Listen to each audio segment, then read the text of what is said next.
ತೋಟಗಾರಿಕೆ ಇಲಾಖೆ, ಜಿಲ್ಲಾ ಪಂಚಾಯತ್ ಕೊಪ್ಪಳ. ಒಂದು ಜಿಲ್ಲೆ ಒಂದು ಬೆಳೆ, ಒನ್ ಡಿಸ್ಟ್ರಿಕ್ಟ್ ಒನ್ ಕ್ರಾಪ್.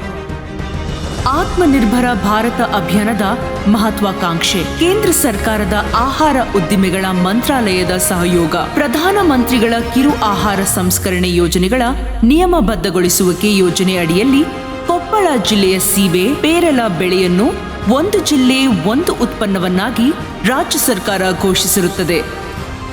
ಸ್ಥಳೀಯ ಬೆಳೆಗಳನ್ನು ಮತ್ತು ಸಾಂಪ್ರದಾಯಿಕ ಉತ್ಪನ್ನಗಳನ್ನು ಪ್ರೋತ್ಸಾಹಿಸಿ ಉತ್ತೇಜಿಸುವ ರಾಜ್ಯ ಸರ್ಕಾರದ ಕಾರ್ಯಕ್ರಮ ಒಂದು ಜಿಲ್ಲೆ ಒಂದು ಬೆಳೆ ಯೋಜನೆ.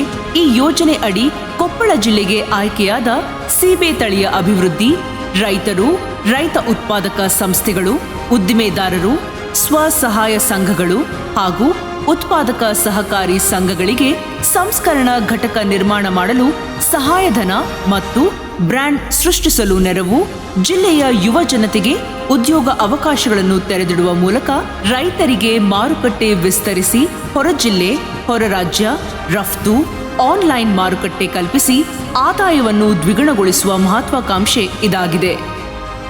ಉತ್ತರದ ಒಣವಲಯದಲ್ಲಿ ಬರುವ ವಾರ್ಷಿಕ 528 ಮಿಲಿಮೀಟರ್ ಸರಾಸರಿ ಮಳೆ ಬೀಳುವ ಕೊಪ್ಪಳ ಜಿಲ್ಲೆಯಲ್ಲಿ ಒಟ್ಟು 39,000 ಹೆಕ್ಟೇರ್ ತೋಟಗಾರಿಕೆ ಪ್ರದೇಶ ವ್ಯಾಪ್ತಿಯಲ್ಲಿ ವಿವಿಧ ರೀತಿಯ ಹಣ್ಣು, ಹೂ ಮತ್ತು ತರಕಾರಿ ಬೆಳೆಗಳನ್ನು ಬೆಳೆಯುತ್ತಿದ್ದು, ಅದರಲ್ಲಿ 700 ಹೆಕ್ಟೇರ್ನಲ್ಲಿ ಸೀಬೆ ಬೆಳೆ ಪ್ರದೇಶ ವಿಸ್ತರಣೆ ಆಗಿರುತ್ತದೆ ಹಾಗೂ ವಾರ್ಷಿಕ 5,350 ಟನ್ ಇಳುವರಿ ಬರುತ್ತಿದೆ. 700 ಹೆಕ್ಟರ್ದಷ್ಟು ಪೇರಲ ಬೆಳೆ ಇದೆ.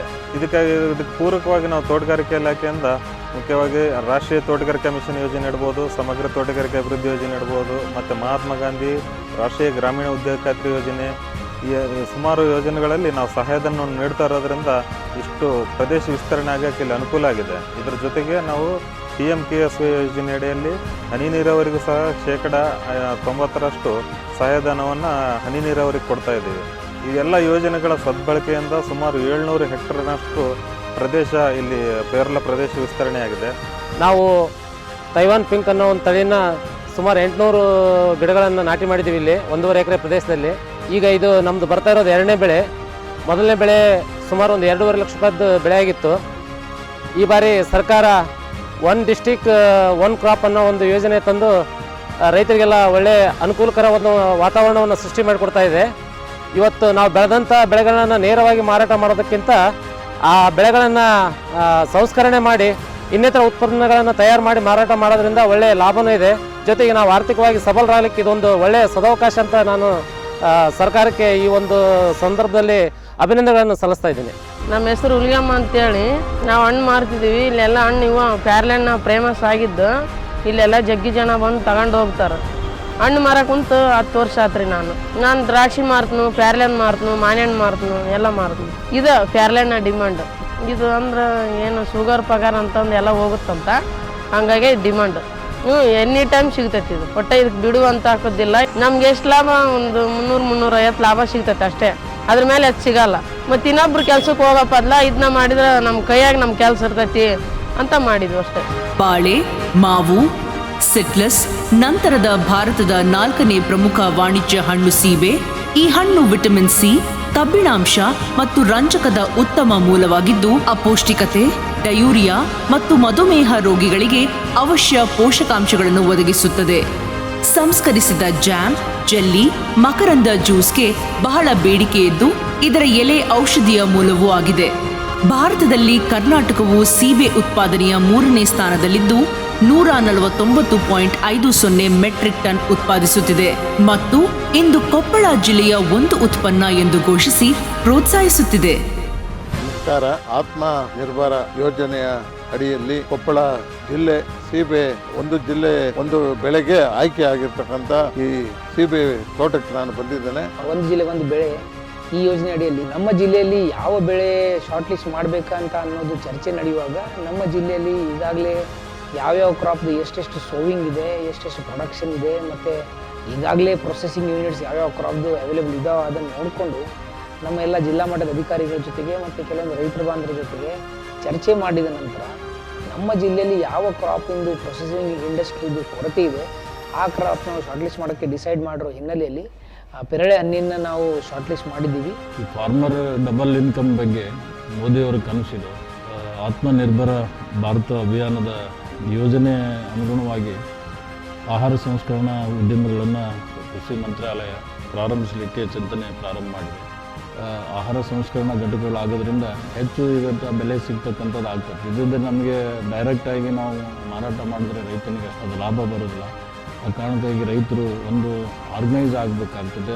ನಮ್ಮ ರೈತರು ತಾವು ಸಿಂಗಲ್ ಆಗಿ ಕೂಡ ಮಾಡ್ಬೋದು, ಅಥವಾ ಗ್ರೂಪ್ ವೈಸ್ ರೈತರು ಕೂಡ ಚರ್ಚೆ ಮಾಡ್ಕೊಂಡು ಮಾಡಿದರೆ ಹೆಚ್ಚು ಇವತ್ತು ಬೆಲೆ ಸಿಗ್ತಕ್ಕಂಥದ್ದು ಆಗ್ತದೆ. ಒಂದು ಆತ್ಮನಿರ್ಭರ ಯೋಜನೆ ಒಂದು ಭಾರತ ಸರ್ಕಾರದ ಯೋಜನೆ ಆಗಿದ್ದು, ಇದು ರಾಜ್ಯ ಸರ್ಕಾರ ಸಹ ಇದಕ್ಕೆ ಅನುದಾನ ನೀಡ್ತಿತ್ತು ಮತ್ತು ಕೇಂದ್ರ ಸರ್ಕಾರದಿಂದ ಅನುದಾನ ಕೊಡ್ತಿತ್ತು.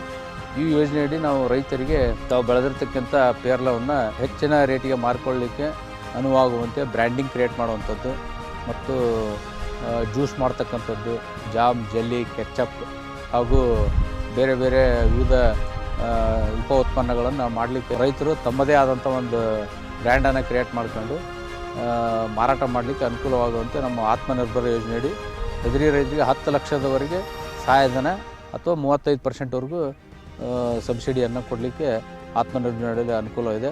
ಈ ಬೆಳೆದು ಪ್ರೊಸೆಸಿಂಗ್ ಮಾಡಿಸೋದಕ್ಕೆ ಯಾವ್ಯಾವ ಥರದ್ದು ಫ್ಯಾಸಿಲಿಟಿ, ಅದು ಫೈನಾನ್ಷಿಯಲ್ ಸಪೋರ್ಟ್ ಇರ್ಬೋದು, ಆ ಮಷಿನರಿ ಎಸ್ಟಾಬ್ಲಿಷ್ಮೆಂಟ್ ಇರ್ಬೋದು, ಆ ಪ್ರೊಸೆಸಿಂಗ್ ರಿಲೇಟೆಡ್ ಟೆಕ್ನಾಲಜಿ ಇರ್ಬೋದು, ಮತ್ತು ಮಾರ್ಕೆಟಿಂಗ್ ರಿಲೇಟೆಡ್ ಸಪೋರ್ಟ್ ಇರ್ಬೋದು, ಅದು ಎಲ್ಲ ಥರದ ಸಪೋರ್ಟ್ ನೀಡಲಿಕ್ಕೆ ಸರ್ಕಾರದ ವತಿಯಿಂದ ಮತ್ತು ಜಿಲ್ಲಾಡಳಿತದ ವತಿಯಿಂದ ನಮ್ಮ ಜಿಲ್ಲೆಯಲ್ಲಿ ಈ ಪೇರಳೆ ಹಣ್ಣಿನ ಪ್ರೊಸೆಸಿಂಗ್ ಮಾಡೋಕ್ಕೆ ಮತ್ತು ವ್ಯಾಲ್ಯೂ ಎಡಿಷನ್ ಮಾಡಿಕೊಂಡು ಮಾರ್ಕೆಟಲ್ಲಿ ತರಲಿಕ್ಕೆ ಇಷ್ಟಪಡ್ತಾ ಇದ್ದರೆ ಅವರು ವಿದೌಟ್ ಹೆಸಿಟೇಷನು ಹಾರ್ಟಿಕಲ್ಚರ್ ಡಿಪಾರ್ಟ್ಮೆಂಟ್ಗೆ ಮತ್ತು ಜಿಲ್ಲಾಡಳಿತಕ್ಕೆ ಸಂಪರ್ಕಿಸಬೇಕು. ಅವರು ಸಂಪರ್ಕ ಮಾಡಿದ ಕೂಡಲೇ ಅವ್ರದ್ದು ಪ್ರಾಜೆಕ್ಟ್ ಎಸ್ಟಾಬ್ಲಿಷ್ಮೆಂಟ್ ಮಾಡೋಕ್ಕೆ ಯಾವ್ಯಾವ ಥರದ ಏನೇನೋ ಹೆಲ್ಪ್ ಮಾಡೋ ಅವಶ್ಯಕತೆ ಇದೆ, ಸಾಧ್ಯತೆ ಇದೆ, ಅದೆಲ್ಲ ನಾವು ಮಾಡ್ತೀವಿ. ಬೇರೆ ಬೇರೆ ರೀತಿಯ ಉಪೋತ್ಪನ್ನಗಳನ್ನು ಮಾಡಲಿಕ್ಕೆ ಅವ್ರಿಗೆ ತರಬೇತಿಯನ್ನು ಸಹ ನೀಡ್ತಾ ಇದ್ದೀವಿ.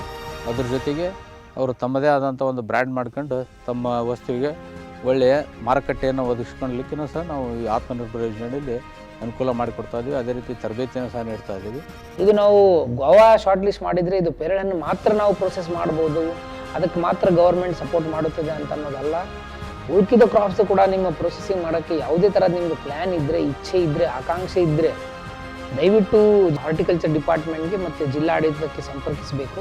ನಾವು ಇದನ್ನು ಆತ್ಮನಿರ್ಭರ ಭಾರತ ಯೋಜನೆ ಅಡಿ ಪ್ಯಾಕಿಂಗ್ ಇರ್ಬೋದು, ಪ್ರೊಸೆಸಿಂಗ್ ಇರ್ಬೋದು, ಇವಕ್ಕೆಲ್ಲಕ್ಕೂ ಸುಮಾರು 10 ಲಕ್ಷ ಸಬ್ಸಿಡಿಯನ್ನು ಕೂಡ ಇಲಾಖೆ ವತಿಯಿಂದ ಅವ್ರಿಗೆ ಸಿಗ್ತಕ್ಕಂಥ ಅವಕಾಶ ಇದೆ. ಪ್ರಧಾನಮಂತ್ರಿಗಳು ಆದಾಯವನ್ನು ದ್ವಿಗುಣ ಮಾಡಬೇಕು ಅಂತಕ್ಕಂಥ ಮಾತನ್ನು ಹೇಳ್ತಾ ಬಂದಿದ್ದಾರೆ.